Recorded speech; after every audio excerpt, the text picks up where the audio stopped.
महाराज जी मेरा भविष्य क्या होगा। पेड़ पौधों में व्यक्ति कैसे जाता है, कैसे बन जाते हैं देवता भी,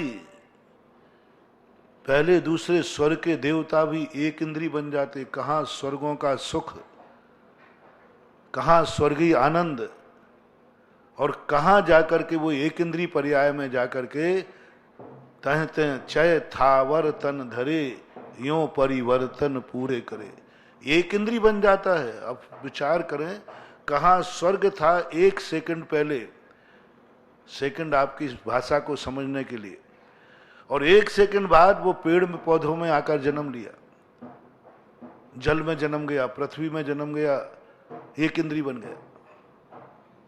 अभी आप लोग सब मनुष्य बन के बैठे हैं, मर करके कहो आपके अपने खुद के गमले में, घर के गमले में जाके जन्म ले लो, मर के खुद के घर में, जिस गमले को तुम सींच रहे हो ना, उसी पर गमले में पेड़ पौधे बन जाओ, कोई बड़ी बात नहीं। घर का मालिक है, घर नहीं लगाया पेड़ पौधा, उसी में जाके जन्म जाता है। घर का बोरेंगे कुआं है, उसी का जलकाय बन जाए, तालाब में जलकाय। कोई बिल्कुल भी ये भरोसा मत करना कि आज जो मैं हूं कल भी ऐसे ही रहूंगा। किसी भी स्तर का पतन हो सकता है, किसी भी स्तर का। कुछ मत सोचना। हमारे जैनाचार्यों ने कहा इस बात को अपने ध्यान में रख लेना, तुम चक्रवर्ती क्यों ना हो, जब स्वर्ग का देवता पेड़ पौधे बन सकता है तो तुम तो मनुष्य ही हो। संसार में जितनी भी पर्यायें आपको बुरी लगती हों कि हे भगवान हमारी इस पर्याय में जन्म नहीं होना, मैं पेड़ नहीं बनना चाहता, मैं पृथ्वी जल अग्नि वायु नहीं बनना चाहता, मैं कीड़े नहीं बनना चाहता, मैं कीड़े मकोड़े नहीं बनना चाहता, मैं चींटी नहीं बनना चाहता, मैं कुत्ते बिल्ली सूकर नहीं बनना चाहता। पहले आप निर्णय करो क्या क्या नहीं बनना चाहते। क्या बनना चाहते हो ये नहीं पूछ रहा हूं आज, क्या बनना चाहते हो वो नहीं पूछ रहा हूं। तुम जहां हो यहीं बने रहो तो मेहरबानी है। सबसे बड़ा खतरा ये नहीं है, कमाना उतनी बड़ी महानता नहीं है, कमाए हुए धन की सुरक्षा करना ज्यादा महत्वपूर्ण है। ना जाने कितने लोग कमाते हैं लेकिन सुरक्षा नहीं कर पाते। पुण्य का उदय आना जरूरी कठिन नहीं है, लेकिन वो पुण्य कहीं हमें पाप का कारण नहीं बन जाए। सोने चांदी के आभूषण बनाना कठिन नहीं है, लेकिन सोने चांदी के आभूषण पहनने से कहीं कान नाक न चला जाए ये कठिन है। सोना पहना था तुमने कानों के श्रृंगार के लिए, और उस सोने के लोभ में चोर ने तुम्हारा कान ही काट लिया। अब बोलो, वो कहते हैं ना वो सोना किस काम का जिसमें नाक कान समाप्त हो जाए। अब बोलो क्या काम का वो सोना? सुंदरता के लिए पहना था लेकिन चोर ने कान ही काट दिया। सावधान। बहुत बार हमारा पुण्य हमारे प्राण ले लेता है, बहुत बार धन दौलत परिवार का नाश कर देता है। अभी कोटा में घटना घटी ना, उस धन दौलत के कारण नौकर ने सारे परिवार को मार डाला। धन दौलत के कारण मारा, गरीबी के कारण नहीं। गरीबों को कोई मारता भी नहीं है। गरीब मरना चाहता है कोई मारता ही नहीं है, और जो बचना चाहता है उसके लिए बैठे हुए हैं। सड़कों पे इतने लोग शिकारी बैठे रहते हैं, उनके पास कोई पुलिस बॉडीगार्ड होता है क्या? नहीं होता। और राष्ट्रपति के लिए जितना बड़ा बनता जाएगा उतना ही लुटने की संभावना होती है। तो हमें जब कभी अहंकार आवे तो हमें ये सोचना चाहिए कि हम जितने जितने बड़े बन रहे हैं, अमीर बन रहे हैं, उतना जिंदगी को खतरा है। ऊंचा आदमी, ऊपर आदमी, महान आदमी को सुरक्षा गार्ड चाहिए बहुत, क्योंकि वो बड़ा आदमी है, बहुत बड़ा आदमी है, इसलिए सुरक्षा गार्ड चाहिए। छोटा होता है तो कोई मतलब नहीं था, कोई तुझे मारने वाला नहीं है। मारने वाला भी सोचता है कि छोटे मोटे को मारा तो क्या मारा, कोई बड़े आदमी को। ऐसे ही महानुभाव अपने जीवन में पहले लिस्ट बनाओ कि हमें क्या क्या पर्याय हमें नहीं चाहिए संसार में। किससे तुम भयभीत हो, किससे भयभीत हो? सबसे ज्यादा जैनियों को खतरा है, सबसे ऊंची जाति है, सबसे ऊंचा पुण्य है। तुम संसार का सबसे बड़ा पुण्य लेकर जन्मे हो, सबसे ज्यादा पुण्य लेकर। संसार में जैन पुराणों के अनुसार जैन कुल में जन्म लेने वाला सबसे बड़ा पुण्य लेकर जन्मा है। अब इससे आगे कोई पर्याय होती ही नहीं है, यानी तुम पूरे, अब तुम्हारे लिए खतरा ज्यादा है क्योंकि तुम अमीर बन के जन्मे हो, तुम पुण्य लेकर जन्मे हो, तुम पुण्यात्मा परिवार में जन्मे हो, तुम एक अच्छे परिवार में जन्मे हो, तुम्हारा ऐसे स्थान पर जन्म हुआ जिसका नाम भारत देश है, तुम ऐसे कुल में जन्मे हो जो कुल इज्जत वाला है, जिस कुल में कभी गलत कार्य नहीं होते, जिस कुल के पूर्वज हमेशा अच्छा जीवन जिए हैं, उस कुल में तुम्हारा जन्म हुआ है। तुम साधारण पुण्यात्मा नहीं हो, बहुत बड़े पुण्यात्मा, चरम पुण्य लेके आए हो। जब संसार के सबसे बड़े आदमी तुम हो तो अब तुम्हारी सुरक्षा ज्यादा है, तुम्हारी बर्बादी ज्यादा है। जो बिल्कुल खाली हाथ बैठा है ट्रेन में उसको कोई डर नहीं है, लेकिन जो अटैची में सोना भर के बैठा है वो डर है। तुम लोग सब सोने भरे बैठी अटैचियां हैं तुम लोगों की हो जैनियों। तुम सब तरफ से तुम्हारा सब तरफ से पवारा है, सब तरफ से सोने की अटैची भरे बैठे हो तुम, पुण्य की अटैची। क्या पुण्य नहीं है तुम्हारा? तुम जिस कुल में जन्म हुए उस कुल में कौन सा पाप होता है ये बता दो। आपने जिस कुल में जन्म लिया उस कुल में तुम्हारे पूर्वज, तुम्हारे माँ बाप मांसाहारी थे? हैं? नहीं थे। तुम्हारे जन्म जिस कुल में हुआ उस कुल में किसी ने मर्डर किया किसी का? नहीं किया। एक पवारा, कितना बड़ा पुण्य, कितनी बड़ी उम्र। कोई पाप ही नहीं है तुम्हारे पुण्य में। तुम्हारे पुण्य में कोई ऐसा आया है कि कोई झूठ बोलने पर जेल हो गया हो, पकड़ा गया हो? तो झूठ तो बोला हो लेकिन ऐसा झूठ नहीं। कोई चोरी डकैती करने वाला हो तुम्हारे बाप दादे, जो जगत में डाकू के नाम से जाने जाते हो, वो भी नहीं है। कोई ऐसे विचार करने वाले हो, कोई ऐसा परिग्रह जोड़ने वाले हो, नहीं। सब तरफ से पवारा है। एक पुण्यात्मा परिवार, बहुत बड़े, जिस कुल में तुमने जन्म लिया उस कुल में कोई पाप ही नहीं होता। जैन कुल में जन्म लेने का सबसे बड़ा लाभ है कि 50% तो तुम्हारे पाप वैसे छूट गए क्योंकि तुम्हारा कुल अच्छा है। किसी धीवर के जन्मते ना तो महाराज अभी एक एक मछली छुड़वा रहे होते, किसी मांसाहारी के जन्मते ना तो कौए का मांस के, भैया कौए का मांस छोड़ दे, एक मछली छोड़ दे, 14 के दिन हिंसा नहीं करना। अब आज ये हम चीजें तुमसे कहूं, आप सबसे कहूं कि भैया देखना, आप लोग आज एक नियम लो सारे जैनियों, हम कौए का मांस नहीं खाएंगे। हैं? तो आप कहोगे महाराज जी आप मामला गड़बड़ कर रहे हो। आप क्या समझते हो? इसका अर्थ है कि शेष मांस हम लोग खाते हैं। महाराज हमारे घर में जिस कुल में जन्म हुआ उस कुल में कभी मैंने मांस देखा ही नहीं है। खाने की बात तो बहुत दूर रही, नाम ही ले ले तो भोजन नहीं खावे।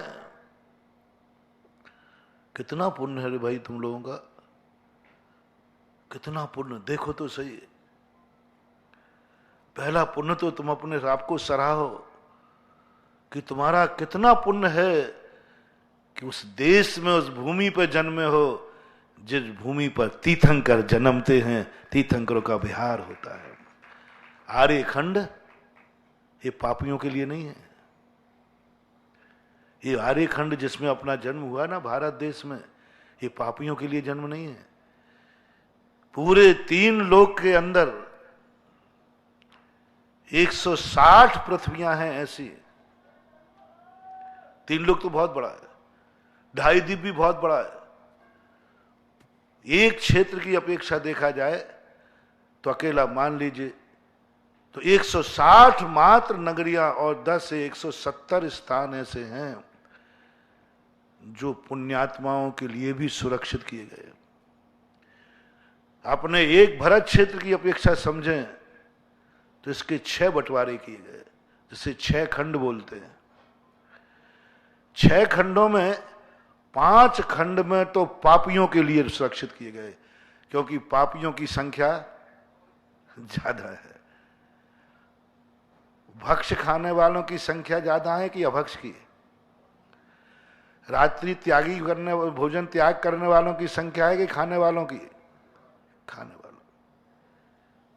कितने लोग हैं त्यागी? नगण्य, छोटे से। मांसाहारियों की संख्या ज्यादा है दुनिया में कि शाकाहारियों की? मांसाहारियों की। सब जितने पाप हैं उन पाप करने वालों की संख्या ज्यादा है, धर्मात्माओं की संख्या कम है। इसलिए प्रकृति ने पापियों के लिए 5 स्थान निश्चित किए, जिन्हें म्लेच्छ खंड कहते हैं। 6 भाग किए एक खंड के, ऐसे 170 सटखंड होते हैं। और एक सटखंड की बात अपन कर रहे हैं कि उसमें 5 म्लेच्छ खंडों में जीव भरे पड़े हैं, अपन से 5 गुने पापी हैं। मनुष्यों की बात कर रहा हूं, ओनली अभी मनुष्यों की। आर्य खंड से 5 गुने ज्यादा म्लेच्छ खंडी हैं, पापी हैं, जो भक्ष्या भक्ष का विचार किए बिना वहां जन्म गए। और ये आर्य खंड किनके लिए है? जो संसार के सबसे बड़े पुण्यात्मा हैं, जिन्हें अपन तीर्थंकर कहते हैं, वो तीर्थंकर के लिए ये आर्य खंड सुरक्षित किया गया। उनका यहां जन्म होगा।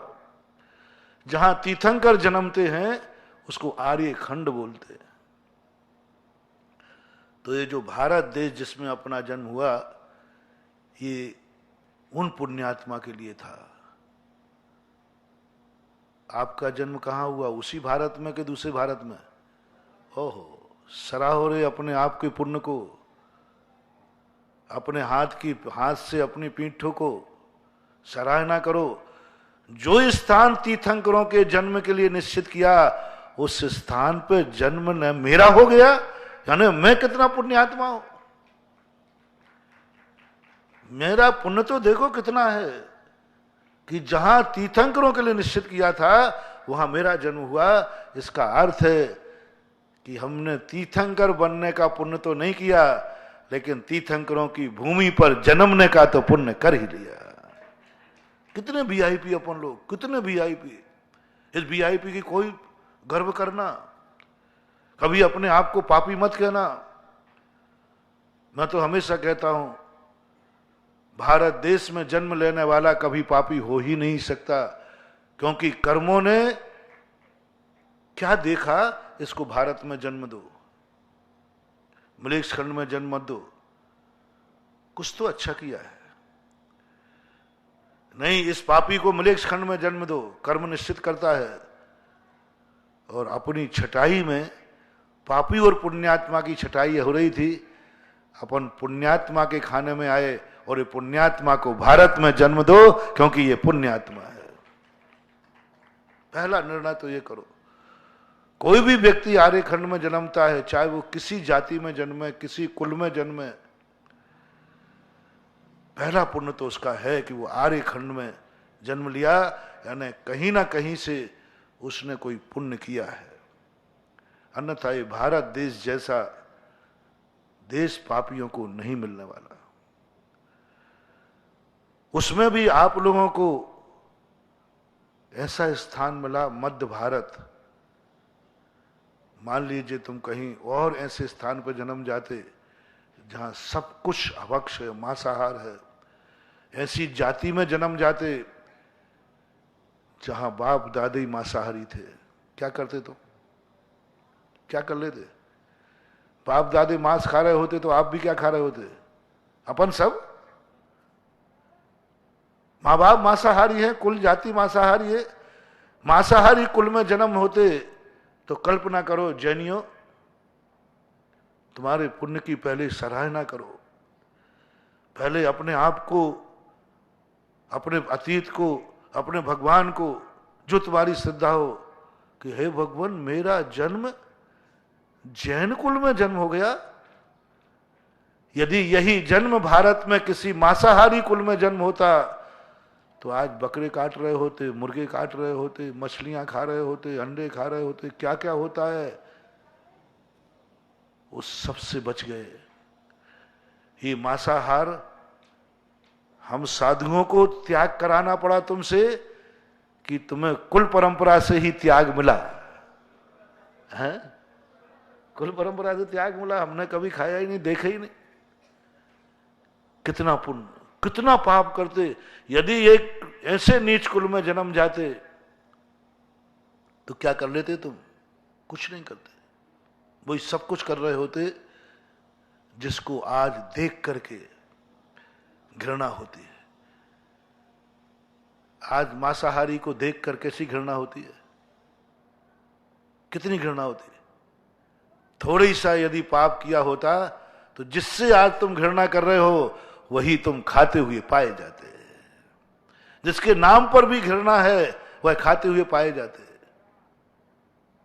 लेकिन बहुत बड़ा पुण्य कर्म का उनका नहीं बेटा, तू बहुत पुण्यात्मा है, मैं ऐसे कुल में जन्म दूंगा जहां ये अभक्ष चीजें कोई खाने वाला ही नहीं, संस्कार ही नहीं मिलेगा।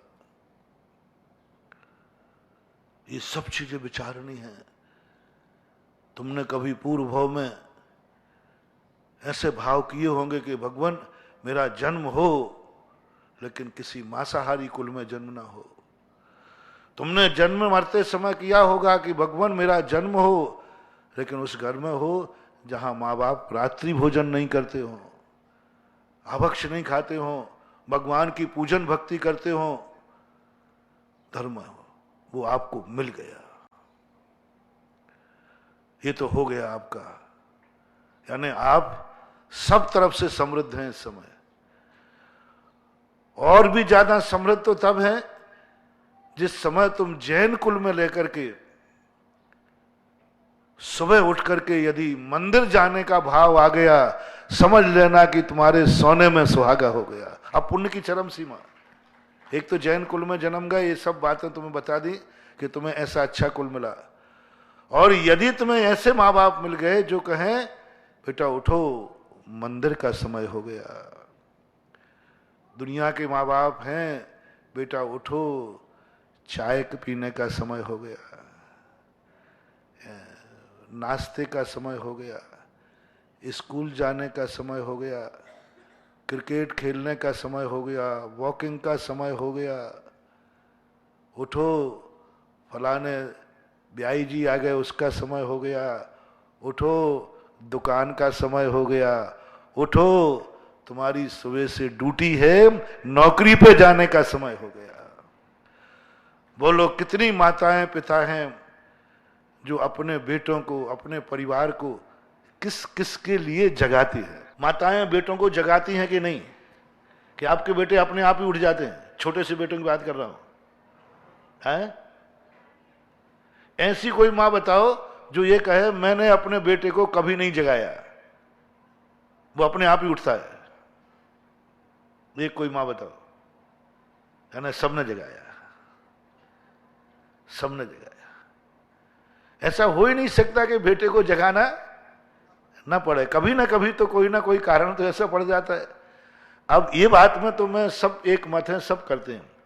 बस मैं इतना पूछ रहा हूं माताओं से कि बच्चों को तुमने किस किस कार्य के लिए जगाया? अब लिस्ट बनाना है। बहुत कठिन प्रश्न है। जगाया तो है, ये तो स्वीकार कर लिया कि नहीं, लेकिन किस किस के लिए जगाया? फैसला यहां है। वो तो सब जगाते, पापी लोग भी अपने बच्चों को जगाते, मांसाहारी भी अपने बच्चों को जगाते, शराबी भी अपने बच्चों को जगाते हैं, सब जगाते हैं। कुत्ते बिल्ली भी अपने बच्चों को जगाते हैं। ये कोई बड़ी बात नहीं है। लेकिन प्रश्न इतना सा है, हम एक जैन मां से पूछना चाहते हैं कि तुम अपने बच्चों को किस किस के लिए जगाया। कितनी माताएं हैं जिन्होंने, सबके लिए जो मैंने नाम ले लिया अभी, कितनी माताएं हैं जिन्होंने बच्चे से कहा होगा, बेटा जागो, मंदिर का समय हो गया। मंदिर के लिए जगाया हो, बेटा जागो, भगवान के अभिषेक का समय हो गया, जागो बेटा जागो। चाय के लिए नहीं, नाश्ते के लिए नहीं, मंदिर के लिए जगाने वाली माताएं कितनी मान लो, कितने परसेंट मान लो। आज तो दिल्ली का भी महिला मंडल आया, प्रीतम बिहार का। दिल्ली वालों से भी पूछता हूं, कितने लोगों ने अपने बच्चों के लिए, मंदिर के लिए जगाती हो कि बेटा उठो, मंदिर का समय हो गया, अभिषेक का समय हो गया। एक आध लोग हाथ उठा रहे हैं, 2 हाथ उठ गए, 3 हाथ उठ गए। 10 लाख क्षण में उठाती हो कि प्रतिदिन उठाती हो? बहुत अच्छा, कुछ परसेंटेज आया। इसी आशा के बल पर तो पंचम काल टिका है कि कुछ तो हाथ उठ गए। लेकिन बहुमत बना कि अल्पमत बना? अल्पमत बना। चौथा काल होता तो मंदिर को उठाने वालों का बहुमत होता और संसार के उठाने वालों का अल्पमत होता।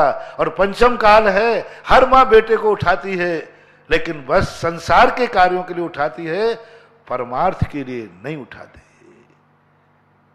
यदि ऐसी मां तुम्हें मिल जाए महानुभाव, ऐसा कुल मिल जाए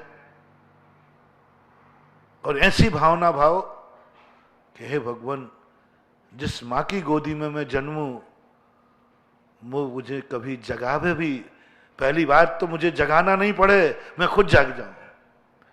पहली बात तो है कि कोई जगाना, फिर भी यदि बच्चा हूं, बालक हूं, मुझे ऐसी मां मिले जो मुझे मंदिर के लिए जगावे, मंदिर के लिए उठावे और पहला शब्द पढ़े, बेटा उठ जा, मंदिर का समय हो गया। हा, क्या बात हुई। नींद में भी पहला शब्द क्या पढ़ा मां का? कितना अशुभ शब्द डाल दिया, बेटा उठ, चाय का समय हो गया। उसका जीवन दिन भर खराब कर दिया। चाय नाम ही उसका अशुभ है। चाय, शराब, इनके दर्शन भी अशुभ होते हैं। किसी कार्य को, इसलिए तो आजकल हर चीज में, कोई मांगलिक कार्य में चाय, दूध मांगलिक होता है, चाय अमंगलिक होती है। चाय का दर्शन ही अमंगलिक है। और पहला शब्द क्या पड़ा उसके? बेटा चाय। अब वो चाय वाला ही बनेगा। बोले महाराज जी आजकल चाय वालों की बुराई मत करो, चाय वाले भी समझ रहे होगे। नहीं, अच्छा शब्द डालो। पहला शब्द, मंदिर का समय हो गया, ये शब्द सुबह से मां के मुख से बेटे को मिला। पत्नियां भी अपने श्रीमान को जगाती होंगी, हैं? महाराज जी आप तुम थोड़ा पुराने जमाने में, आजकल उल्टा होता है, पुरुष वर्ग महिलाओं को जगाता है। पहले महिलाएं सबसे पहले उठती थी। मैंने एक दिन कहा था, उसका एक काम होता था, हमारे पुरुष वर्ग के उठने के पहले पूरे घर को झाड़ू लगाना, दरवाजे पे कचड़ा ना दिख जाए। क्योंकि मेरे घर का पुरुष कमाई के लिए जाएगा, घर के बाहर जाएगा, और कोई भी दुर्घटना होती है तो पहले वो दरवाजा साफ करती थी कि पुरुष उठेगा, और साफ दरवाजा मिल गया तो समझ लेना 50% तो मांगलिक वैसे ही हो गया। और वो झाड़ू वाले ने नहीं लगाई हो। सुनो, ये सगुन थे, बहुत बड़े सगुन थे। ये मत समझना कि कंजूस थे। यदि कहीं जा रहा है व्यक्ति और उस दिन का दरवाजा जिससे वो निकला है वो माँ ने साफ किया था। दरवाजे पे माँ ने झाड़ू लगाई थी। कमरे से तुम उठे, बिल्कुल पूरा दरवाजा एकदम साफ मिला, कोई कचरा नहीं, माँ ने झाड़ू लगाई थी, शगुन हो गया। पत्नी ने झाड़ू लगाई थी, शगुन हो गया। बहन ने झाड़ू लगाई थी, शगुन हो गया। तुम्हारा हित चाहने वाली ने झाड़ू लगाई थी, शगुन हो गया। और एक नौकरानी ने झाड़ू लगाई थी, वो शगुन नहीं है, उसने तो पेट के लिए झाड़ू लगाई थी, तुम्हारे लिए नहीं लगाई। माँ ने या तुम्हारी घर की महिलाओं ने झाड़ू लगाई, वो पेट के लिए लगाई कि तुम्हारे लिए लगाई? तुम्हारे, उसका घर अपना मन। और नौकरानी झाड़ू लगाएगी तो वो तुम्हारे लिए लगाएगी कि अपने पेट के लिए लगाएगी? बस खत्म है, वो शगुन नहीं होता। पहले घर की खुद महिलाएं दरवाजे पे साफ करती थी, दरवाजे पे शगुन करती थी, चौक पूरती थी, कोई ना कोई मांगलिक स्थापित करती थी। क्योंकि घर का पुरुष उठेगा तो जब घर से निकलेगा तो दरवाजे पर उसको कोई ना कोई शगुन मिलना चाहिए, इसलिए पहले वो लेखनी मेखनी कर देते थे। ये बहुत बड़ा साइंस है। एक बार इस पर हमने बहुत विशद व्याख्या की थी कि घर के दरवाजे चौक क्यों पूरते हैं। और चौक आज भी कहीं कहीं कुछ दस्तूरों में परंपरा है, चौक नौकरानी नहीं पूरती। चक्रवर्ती जब विजय प्राप्त करके आता है, नौकरानी की कमी नहीं है, लेकिन चौक कौन पूरेगी? चक्रवर्ती की पटरानी। पटरानी ही चौक पूरेगी, नौकर नहीं। नौकर नौकरानी कमी नहीं है, क्योंकि वो शगुन है। आज भी बहुत सारे कार्य शादी ब्याह चौक कौन पूरता है? जब राजा युद्ध पे जाता था, तिलक कौन करेगा? घर की हितैषी, महिला, पत्नी, मां, ये शगुन होते थे। कौन तलवार देगा उनको? घर की महिला। कौन शगुन करेगा? खुद स्वयं। नौकरानी नहीं करेगी। आज तो तुम नौकर हो गए और नौकरों के बल पर आदेश दे दिया, कितनी श्रृंगार कर लो। मेरा सबसे कहना है, जब भी आपके यहां कोई मांगलिक कार्य हो, सारे श्रृंगार दुनिया से करा देना, लेकिन दरवाजे का श्रृंगार तुम स्वयं करना। अपने कोई भी व्यक्ति आ रहा है, मांगलिक करना है, चौक किसी नौकर से मत पुराना, तुम स्वयं पूरना। क्योंकि आज तुम्हारे यहां शगुन होने वाला है। बेटे बधू की आगवानी कर रहा हो, प्रवेश कर रहा है बेटा बहू, तुम स्वयं अपने आप, कितनी बड़ी शैतानी हो, नौकरानी से कुछ नहीं कराना, तुम खुद अपने हाथ से दरवाजे पर शगुन करना। अपने हाथ से कोई शगुन की वस्तु रखना। दीप नौकर भी जला देगा, लेकिन तुम अपने हाथ से दीपक जलाना। दीपक का मांगलिकपना नहीं है। दीपक किसने जलाया वो मांगलिक होता है। अभी आपने दीपक जलाया, क्या यहां नौकर कम है क्या? माली नहीं जला सकता था क्या? माली जला देता है। शायद माली काड़ी जलाना नहीं जानता होगा, सब जानता है। किसी विशेष व्यक्तियों से क्यों जलवाते हो? दीप प्रज्वलन की भारत की परंपरा विशिष्ट व्यक्ति से जलाओ। कौन है सभा में विशिष्ट, उससे क्यों जलवाते हो आप? कौन है पुण्यात्मा? सवाल, ये दीप प्रकाश के लिए नहीं जलाया जा रहा है। प्रकाश के लिए जो दीप जलाया जाए वो तो नौकर भी जला देगा, लेकिन मंगल के लिए दीप जलाया जाए वो कोई पुण्यात्मा जलाएगा, नौकर नहीं जलाएगा। चक्रवर्ती होगा तो चक्रवर्ती जलाएगा। मुख्य अतिथि बनाते हो तुम, आज का दीप प्रज्वलन कौन करेगा? कौन है पुण्यात्मा? कौन है पवित्र आत्मा? लॉजिक समझो। जिस किसी से जला सकते थे, नौकर हैं, पुजारी हैं, वो आके जला के रख दें, नहीं, शगुन नहीं होगा। विशिष्ट व्यक्ति जो पुण्यात्मा होगा उसके हाथ, यानी दीपक जलना शगुन नहीं है, दीपक कौन जला रहा है वो है शगुन माना जाता है। और आप लोग सोचते हो दीपक कोई से जला दे, नौकर जला दे, कोई भी जला दे, दीपक तो दीपक है, नहीं, उजेला करने वाला दीपक नहीं है। उद्घाटन कराते हो, किसी विशेष से क्यों कराते हो? एक फीता ही खोलना है, नौकर खोल देगा? नहीं, ढांचा खोलेगा। ये सगुन की आरती है, ये सगुन है। घर का मुख्य व्यक्ति आकर के सगुन करेगा। जब तुम्हारे घर में कोई प्रवेश करता है तो नौकर के द्वारा सगुन नहीं कराना, कोई ना कोई जो तुम्हारे घर के महिलाएं हैं, जो हैं, वो जाकर सगुन करना चाहिए। उनका दरवाजे पर होना जरूरी है, सगुन माना जाता है। जब भगवान तीर्थंकर आदि का जब जुलूस निकले, विमान जी निकले, आप लोग अपने हाथ से अपने घर में चौक पूर कर सगुन करना, वो तुम्हारे लिए फलेगा। तुमने बुला लिया कोई रंगोली करने वाले को, तो तुम्हारे लिए मांगलिक नहीं होगा।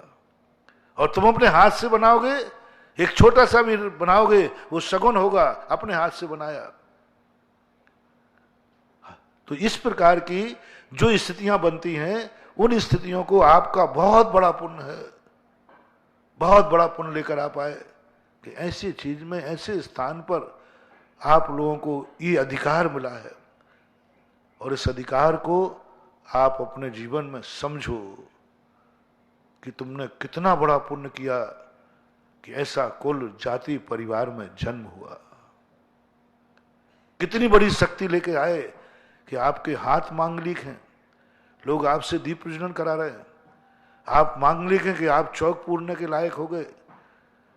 पटरानी वहीं पर जाकर के बताते हैं, उसको इतना अहंकार आता है कि चक्रवर्ती का मैंने कितने पुण्य किए कि आज चक्रवर्ती विजय प्राप्त कर रहा है, तो उसका चौक पूरने का अधिकार मुझे मिला है।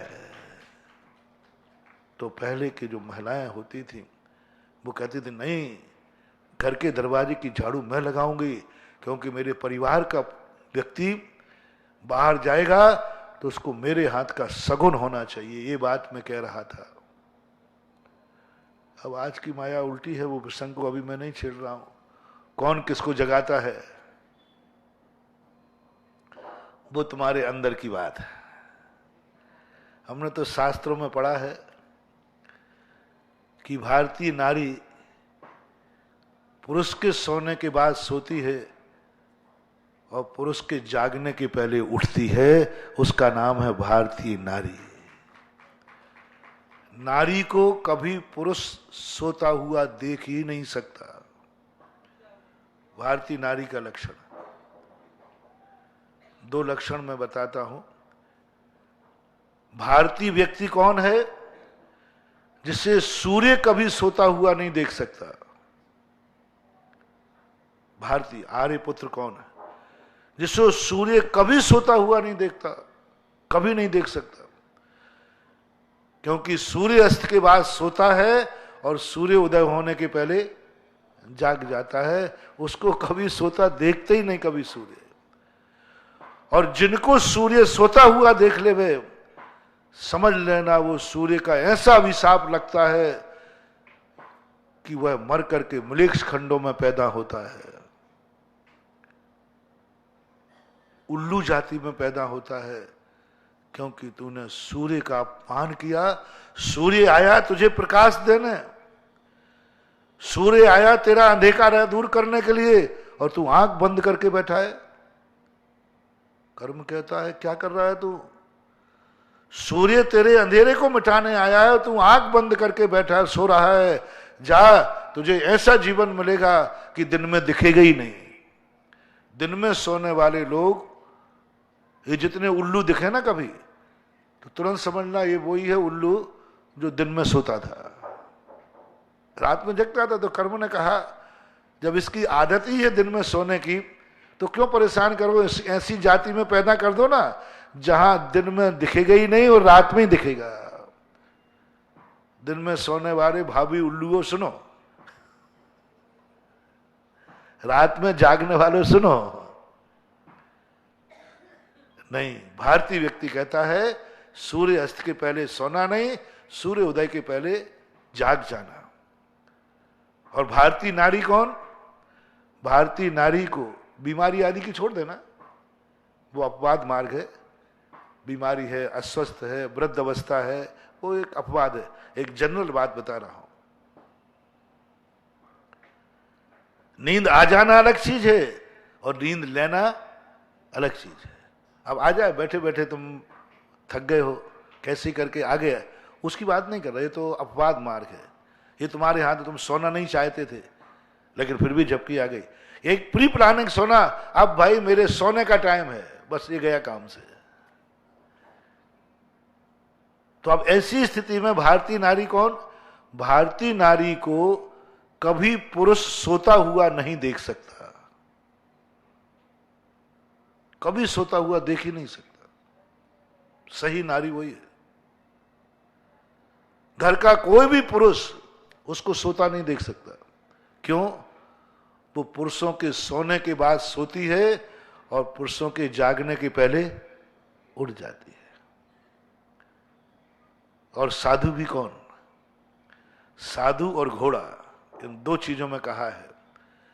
साधु को कोई सोते हुए नहीं देख सकता, बीमारी आदि छोड़ देना, झपकी आ जाए वो छोड़ देना, जिसे अपन कहते हैं शयन। साधु सोता हुआ नहीं देख सकता, नियम है। साधु लेटा क्यों, घोड़ा बैठा क्यों? या तो बदमाश है या बीमार है। साधु कभी तुम्हें लेटा दिख जाए, सच्चे साधु की बात कर रहा हूं, और खोटे मोटे से हमें कोई लेना देना नहीं। सच्चा साधु तुम्हें लेटा हुआ नहीं दिखेगा कभी भी, और लेटा दिख जाए तो तुरंत समझ लेना कि बीमार है। यदि सच्चा है, आपकी दृष्टि में यदि सच्चा है कि ये महाराज मेरे सच्चे हैं, मेरा गुरु सच्चा है, खोटे की बात नहीं कर रहा हूं, और यदि कभी वो तुम्हें लेटे दिख जाए तो तुरंत सावधान हो जाना, बहुत बीमारी है। साधु जब भी लेटता है जब उसके बैठने की ताकत नहीं रहती। लेटा मिला साधु, सावधान हो जाना, बहुत बड़ी बीमारी उसके पास है, असमर्थ हो गया तभी लेटता है। साधु लेटता नहीं है, पूरा प्रयास करता है? हाँ, सच्चा साधु जो स्वभाव रहता है वो तो रात में नहीं सोता हो, अर्धनिशा का सन्नाटा, वन में वनचारी चरते हो, तब शांत निराकुल मानस तुम तत्वों का चिंतन। दिन में तो क्या सोएगा? थकान वगैरह की वो अपवाद करना। मान लो कोई साधु थक गया, बैठे बैठे झपकी आ गई, कोई बात नहीं, उसके लिए ये सब अपवाद मार्ग है। एक प्री प्लानिंग सोने का टाइम ही निश्चित है, ग्रस्त नहीं देख पाएगा। और कभी दिख जाए महाराज तुम्हें लेटे हुए सच्चे महाराज, तो तुरंत सावधान होना, बीमार है। और सब बीमारी चेक करा ली, कोई बीमार नहीं है, फिर सोते दिख जाए, समझ लेना साधु बदमाश है, खोटा है। एक थर्मामीटर ले लेना है। स्वस्थ साधु कुछ भी नहीं है और दिन में श्रावक तुम्हें लेटा दिख जाए तो कहना बदमाश है। साधु से कहा गया तुम्हारी सोती हुई मुद्रा पर किसी ग्रस्त की दृष्टि नहीं पड़ना चाहिए। जब भी ग्रस्त तुम्हें देखे तुम जागते हुए देखना, जागता हुआ साधु मांगलिक है और सोता हुआ साधु अमांगलिक है। शास्त्रों में कहा जब भी तुम्हारे पास कोई ग्रस्त आवे तुम जागते हुए मिलना, लेटे हुए मत मिलना, बैठे हुए मिलना। उसका भी सगुन है और तुम्हारा भी सगुन है। पहले पुराने साधु कभी रात में भी चले जाओ, लेटे होंगे, जैसे ही आवाज आएगी तुरंत बैठ जाते थे। लेटी हुई साधु की मुद्रा पर ग्रस्त की नजर नहीं पड़ना चाहिए, अमांगलिक है, अशुभ है। ग्रस्त साधु को लेटा हुआ देखेगा, साधु की साधना खत्म हो जाएगी, नकारात्मक ऊर्जा। जितनी देर आप देखोगे, मान लीजिए मैं लेटा हूं और आप लोग दर्शन करने आए, आप देख रहे हैं, हमारी नकारात्मक ऊर्जा, हमारी साधना में माइनस मार्किंग होगी। उन्होंने कहा नहीं, तुम्हारी लेटी हुई मुद्रा पर गृहस्थ की नजर नहीं पड़ना चाहिए, बैठो जागो। साधु, घोड़ा बैठा क्यों? घोड़े को कभी आज तक अच्छे घोड़े को बैठा हुआ मत देखना, या तो बीमार है या फिर बदमाश है। घोड़ा कब सो लेता है, कब बैठ जाता है, लौटते हुए तो घोड़े को देखो, बैठा हुआ अच्छा घोड़ा नहीं बैठता।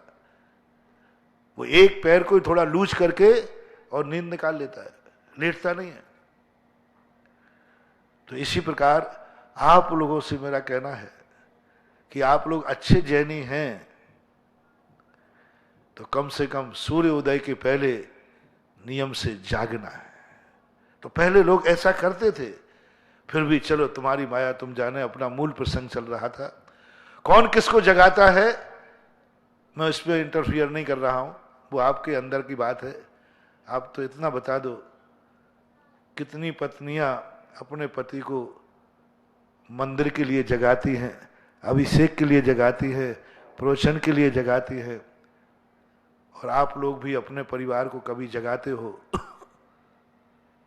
तो पता नहीं। अभी सो रही हो आप, चाय का नाश्ता समय हो गया, नाश्ता बना नहीं, मुझे बाहर जाना है, जल्दी जाना है, ये सब बड़बड़ बड़बड़ तो चलता होगा, होता है कि नहीं? थोड़ा हाँ कर दिया करो, क्योंकि इस संबंध में मैं धुएं में लाठी चलाता हूं, लेकिन ये भी पक्का है मेरी लाठी कभी गलत। मान लो आपकी महिला, आपकी मम्मी, आपका कोई भी व्यक्ति सोता है और आपको कहीं जल्दी जाना है तो चिल्लाते हो कि नहीं? तुम लोग सो रहे हो, मुझे जल्दी जाना है। एक आध बार, आहा कैसे कहूं ये जैन कुल है, एक आध बार कभी बड़बड़ाओ। सब सो रहे हैं, अभिषेक का समय हो गया, मंदिर का समय हो गया, महाराज के प्रवचन का समय हो गया, देखो सब सो रहे हैं, कुंभकर्ण और धर्म का समय हो गया। कभी जगाओ अपने पति को मंदिर के लिए, अभिषेक के लिए, ऐसा कुल मिल जाए। महानुभाव, आपसे कहना है, ऐसी पत्नी तुम्हें मिल जाए जो तुम्हें मंदिर के लिए जगावे, अभिषेक के लिए जगावे, समझ लेना तुमसे बड़ा पुण्यात्मा इस जगत में कोई गृहस्थ नहीं है। पत्नी ने जगाया भी तो किसके लिए जगाया? अभिषेक के लिए, मंदिर के लिए, धर्म के लिए, अच्छे कार्यों के लिए।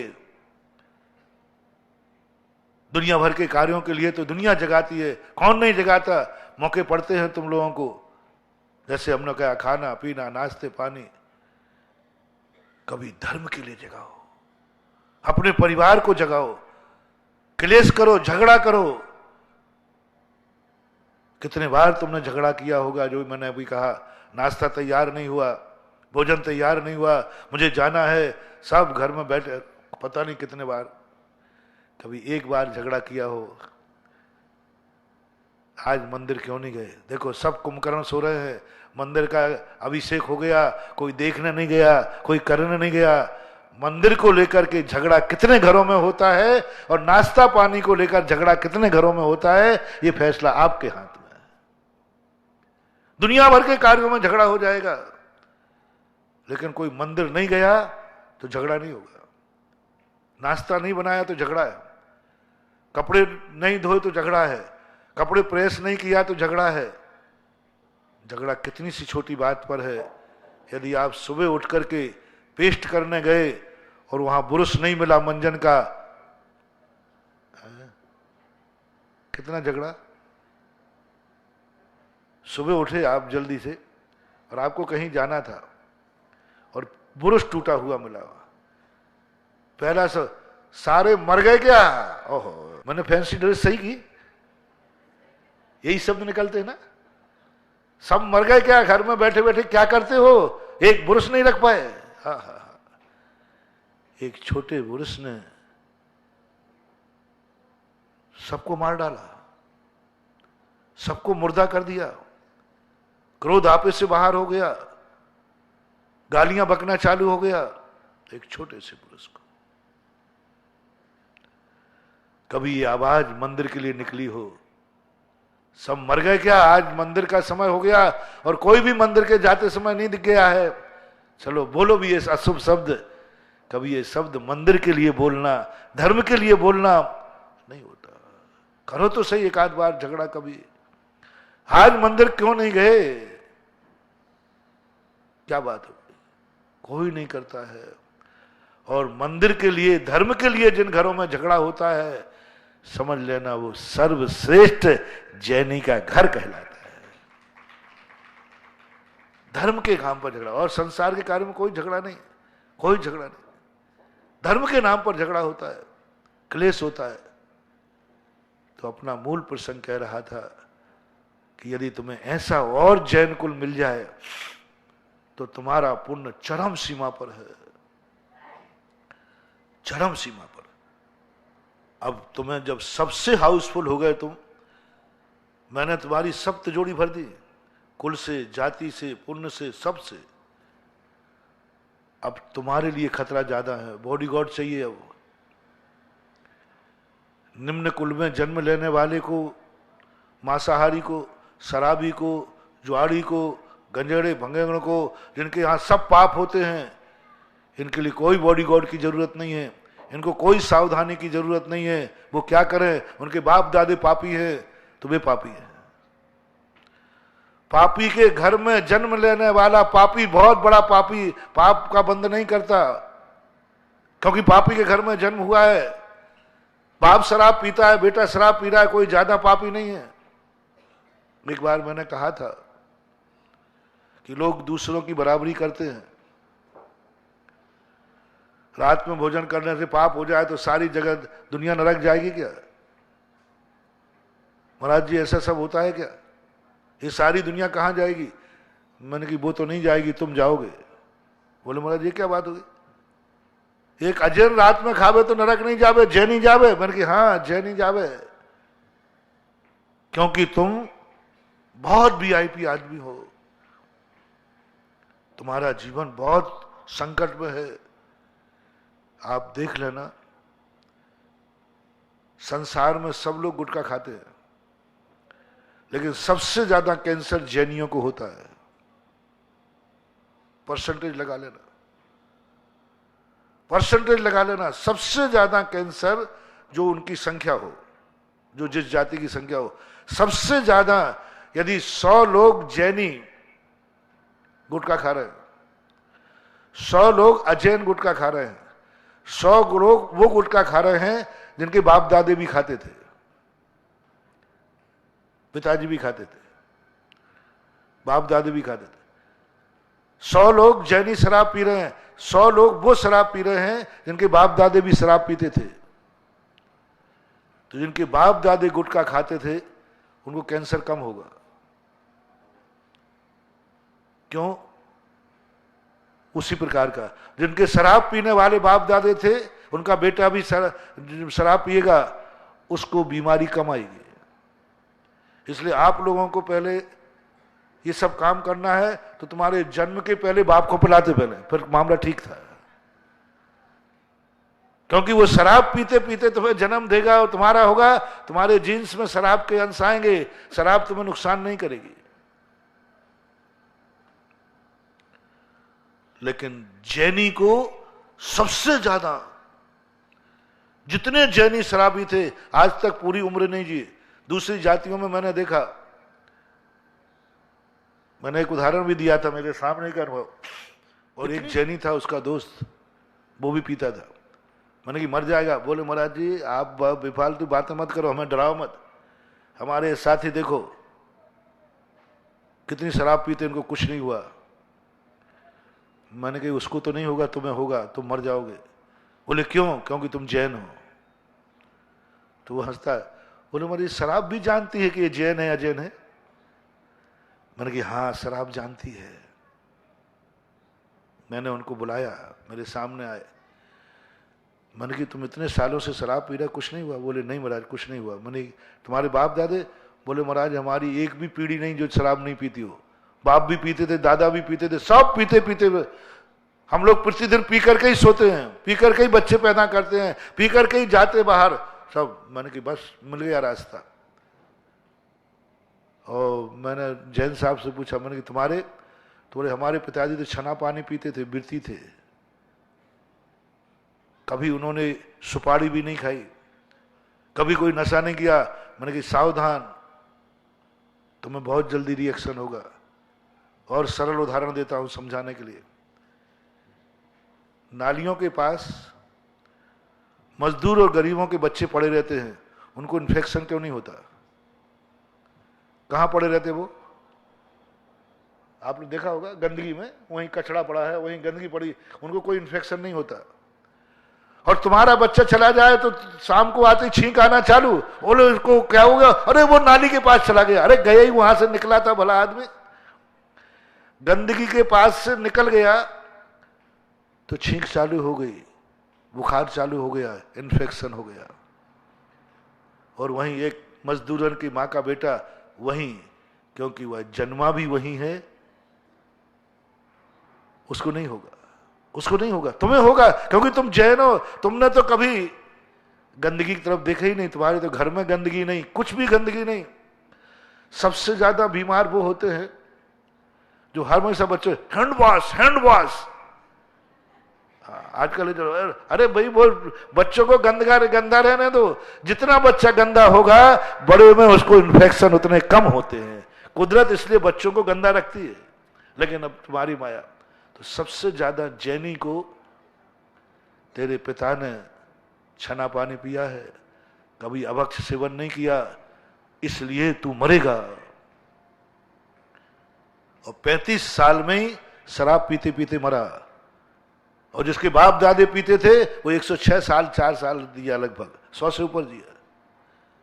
इसलिए ओ जैनियों, तुम दूसरों की बराबरी मत करना, क्योंकि तुम वीआईपी लोग हो। अमीर आदमी ये सोच के फुटपाथ पर रात ना बितावे कि यहां इतने गरीब बैठे हैं, ये जब फुटपाथ पर रात व्यतीत करते तो मुझे क्या बाधा है? हाँ, तुम्हें तो इतनी बाधा है कि सुबह मरे मिलोगे। एक अमीर आदमी का उसी फुटपाथ पर मर्डर हो गया। सारे गरीब कहते मैं तो जिंदगी भर से रह रहा हूं, मुझे तो किसी ने नहीं मारा, और मैं तो चाहता हूं कोई मुझे मार देवे। अब बोलो, एक रात को अमीर आदमी फुटपाथ पे गया, लुट गया, और गरीब वहीं पर जिंदगी भर रह रहे हैं, आज तक किसी ने कुछ नहीं किया। अमीर आदमी हो तुम, जैनी, बहुत बड़ा पुण्य लेकर आए हो, तुम्हें लुटने की संभावना है। तुम्हें सावधान रहना है। तुम्हें देखना है कि हमारे जीवन में कर्म ने मुझे ऐसे कुल में जन्म दिया है, अब मैं कोई गलती नहीं करूंगा। और यदि करोगे तो कर्म सबसे पहले तुम्हारा करेगा। एक बात। दूसरी बात, जो मैं कर्म फल चेतना की चर्चा कर रहा था, कर्म फल चेतना का अर्थ क्या? जैसा कर्म का उदय आया, जैसा निमित्त आया, वैसे परिणाम कर लिए। दुख आया तो रो पड़े, हंसने का दिन आया तो हंस पड़े, सामने जो निमित्त आया, अच्छा निमित्त आया तो अच्छे भाव कर लिए, बुरा निमित्त आया तो बुरे भाव कर लिए। महाराज आ गए तो बहुत अच्छे भाव, मंदिर में आ गए तो बहुत अच्छे भाव, और बाजार में गए तो बहुत बुरे भाव। तो बोले महाराज जी मैं क्या करूं, जैसा सामने निमित्त आता है वैसे मेरे भाव हो जाते, जैसा निमित्त आता वैसे भाव हो जाते। नहीं, तुम जैनी हो, संगी पंचेंद्री हो, कैसा भी तुम्हारे सामने निमित्त आए तो वह सदा अच्छे भाव ही रहना चाहिए। निमित्त बुरा आ गया, गंदा निमित्त आ गया, राग द्वेष कराने वाला निमित्त आ गया, तो भी तुम जैनी हो, अपने परिणामों को संभालो। तुम कर्म फल के अनुसार मत चलो। 90% लोग कर्म की कठपुतली बनकर नाच रहे हैं। कर्म जैसा नचाता है तुम नाच जाते हो। ये तो असंगियों का काम है, अघृत मिथ्या दृष्टियों का काम है। कर्म के अनुसार, जो पेड़ पौधों का काम है कर्म के अनुसार चलना, पेड़ पौधों का काम है, तुम्हारा काम नहीं है। तुम्हारा काम है हर बुराई से बचना। जैसे पेड़ को कोई काटने गया तो वो क्या बचने का उपाय किया उसने? नहीं किया। और कोई तुम्हें मारने आया तो तुम क्या करते हो? पेड़ को कोई काटने गया, पेड़ कुछ नहीं कर पाया, खड़ा रह गया, कांप रहा है, डर रहा है, कुछ कर नहीं पा रहा है। और आपको यदि कोई मारने जावे तो आप क्या करेंगे? प्रतिकार करेंगे, भागने का भाव करेंगे, दूसरे को चिल्लाएंगे। पेड़ नहीं चिल्ला सकता, डर तो है, कांप तो रहा है, लेकिन कुछ नहीं कर सकता।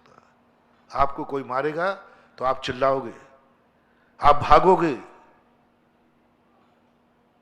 आप प्रतिकार करने का भाव करोगे।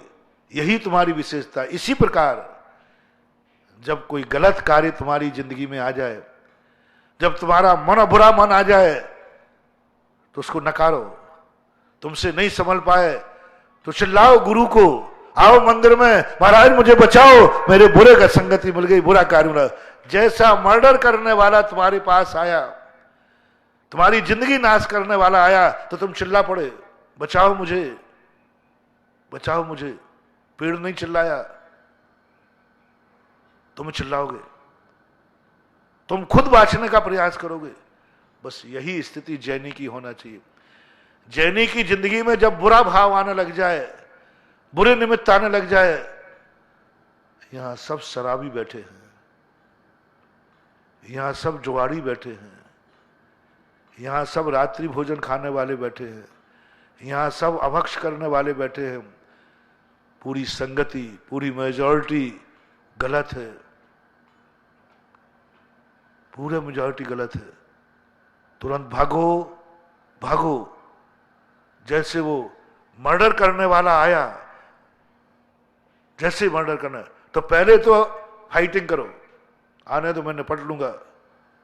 तो पहले तो अपना विल पावर बनाओ कि सारे लोग शराबी पीते रहें, लेकिन कोई माई का लाल है, मुझे नहीं पिला सकता, मेरे में इतना विल पावर है क्योंकि मैं जैन हूं। यदि कोई तुम दमदार आदमी होता है, कोई तुम्हें मारने आ जाए, तो तुम भागते हो कि निपटते हो? यदि दम है तो निपटते हो। आजा बेटा, भागना नहीं, जल्दी। अपने ऊपर यदि भरोसा हो तो सारे पापी पाप करते रहेंगे, करना तो कोई फर्क नहीं पड़ता है। आप यहां से जाइए, शराब पीने वाले बोले क्या फर्क पड़ता है, मेरे ऊपर कोई प्रभाव नहीं पड़ेगा। कितनी बुरी संगति मिल जाए, मेरा मन नहीं डोलेगा। महारानी चेलना से बहुत कहा लोगों ने, आप छोड़ दीजिए। महारानी चेलना को कहा आप छोड़ दीजिए इस पति को, रात्रि भोजन करता था, बड़े धोखे से शादी हुई थी उसकी, धोखा देकर के किया था, झूठ बोल करके हुआ था। पर शादी के बाद पता चला कि मेरा पति तो बहुत निकृष्ट है। अब लोगों ने कहा छोड़ दो, इसके कारण तुम्हें भी धर्म भ्रष्ट होना पड़ेगा, छोड़ दो इसको, तुम्हारा भी कहना। महारानी चेलना कहती है कोई फर्क नहीं पड़ता, मैं निपटने की हिम्मत रखती हूं, महावीर की मौसी हूं। जिस बहन ने महावीर जैसे तीर्थंकर को जन्म दिया, उसकी बहन इतनी कमजोर नहीं है, कोई फर्क नहीं पड़ेगा। पति हो गया और पति ने इतनी यातनाएं दी, शराब पिलाने के लिए, मांस खिलाने के लिए, सब कुछ दिया उसको। वो कहती कोई फर्क नहीं पड़ता, चिंता मत करो। सबको डर क्या लग रहा था, पति जैसा व्यक्ति मालिक होता है, ये कहीं इसको भ्रष्ट नहीं कर दे। उसने अपनी मां से कहा चिंता मत करो, मैं फाइटिंग करूंगी, मेरे में ताकत है, मेरे हिम्मत है, एक दिन मैं नहीं यही झुकने को तैयार होंगे, मैं भ्रष्ट नहीं होंगी, इनको संभालूंगी। और महारानी चेलना ने सारी यातनाएं सहन की। बोलो, महारानी चेलना भ्रष्ट हो गई कि राजा शरणक सुधर गया? बोलो ना, सुधर गया। अपने पास विल पावर है तो फाइटिंग करो, भागो मत, करो निडरता के ऊपर कि मैं भी नहीं खाऊंगी रात में, उससे भी नहीं खाने दूंगी, मैं भी मांस नहीं खाऊंगी, ये भी। अपनी दृढ़ता करो अपने ऊपर। लेकिन ऐसी हिम्मत सबके पास, गुंडे से निपटने की ताकत सबको नहीं होती। तो पहला तरीका, जब तुम्हें गलत संगति मिले अपने आप को दृढ़ रखना। मैं तो भ्रष्ट होऊंगा नहीं, इनमें से एक आध को सुधारूंगा। लेकिन तुम्हें लगे कि नहीं, मैं इनकी संगति देख करके मेरा भाव भी बिगड़ जाएगा, मैं इनको नहीं सुधार पाऊंगा, मैं ही बिगड़ जाऊंगा, तो तुरंत भागो वहां से, भागो। यदि गुंडे से नहीं जीत सकते हो तो भागो, छोड़ दो उस संगति को, छोड़ दो उन मेजॉरिटी को, छोड़ दो उस दोस्तों को, छोड़ दो उस परिवार को, छोड़ दो उस घर को, तुरंत छोड़ दो। क्योंकि मैं फाइटिंग करने में समर्थ नहीं हूं। फाइटिंग कैसे करूं, मैं ही खुद बिगड़ जाऊंगा। और फिर भागो। महाराज जी वो फिर भी पीछा कर रहा है, पीछा कर रहा है, तो तीसरा आइटम तुम क्या अपनाओगे? गुंडे का आपने भागना शुरू किया, मैं लड़ नहीं पाऊंगा, तो तीसरा आइटम क्या करोगे? जब वो आ ही रहा, पास ही आ रहा है, तो चिल्लाना शुरू करो, आवाज लगाओ, दूसरों को बुलाओ, कोई मुझे बचाओ, कोई मुझे बचाओ। तो एरा खेरा तो आएंगे नहीं, कोई समर्थवान जो होगा वो आकर के तुम्हारे लिए बचा लेगा। तो अब जब तुम भाग रहे हो तो चिल्लाओ, बचाओ मुझे बचाओ, उसका नाम है गुरु। फिर गुरु के पास दौड़ जाना, गुरु महाराज बचाओ बचाओ, मेरे परिवार में, मेरी जाति में, मेरे कुल में चारों तरफ पापाचार भर गया है, चारों तरफ बच गया, जो देखो वही पाप कर रहा है, जो देखो वही मांसाहारी, जो देखो वही शराबी, देखो वही जुआड़ी, सब महाराज जी बिल्कुल पूरा कहीं से। अब मैं फाइटिंग नहीं कर सकता, अब मुझे बचाओ। फिर गुरु के पास दौड़ो, मंदिर में भगवान के पास दौड़ो, जिनवाणी माँ के पास दौड़ो, ये तीनों मिलकर के फिर तुम्हें बचने का उपाय बताएंगे।